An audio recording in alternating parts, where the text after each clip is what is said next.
আটকা পড়া কাতার প্রবাসী এখানে আমরা পঞ্চমবারের মতন উপস্থিত হয়েছি। আমরা আমাদের যে কাতারে নিযুক্ত মহামান্য রাষ্ট্রদূত উনি একে একে আমাদের নিয়ে 4 বার কাজ করেছে কাতারের উচ্চ পর্যায়ে মহলের সাথে, কিন্তু আমরা তার কোনো কাঙ্ক্ষিত ফলাফল পাইনি। আমাদের যে কাতার সরকার যে একটা রিএন্ট্রি পারমিট সিস্টেম করে রাখছে, সেই সিস্টেমের কারণে আমরা 10,000 12,000 লোক আটকে পড়া কাতার প্রবাসী তারা আমরা কাতার ফিরে যাচ্ছে পাচ্ছি না।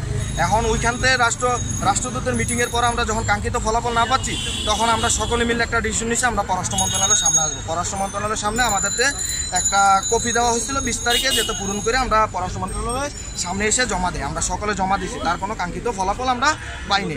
তারপর আমরা 29 তারিখে মানববন্ধন করছি। ওইখান থেকে আমাদের 7 দিনের সময় দেওয়া হয়েছিল যে আগামী মঙ্গলবার তোমরা সকলে আসো, এর মধ্যে তোমরা একটা কাঙ্ক্ষিত ফলাফল পাইবা। কিন্তু আজকে আমরা মঙ্গলবার সকলে এখানে উপস্থিত হয়েছি, আমরা তার কোনো কাঙ্ক্ষিত ফলাফল পাইনি। এখন ওনারা আজকেও আমাদের কাছে আরও 7 দিন সময় নিচ্ছে।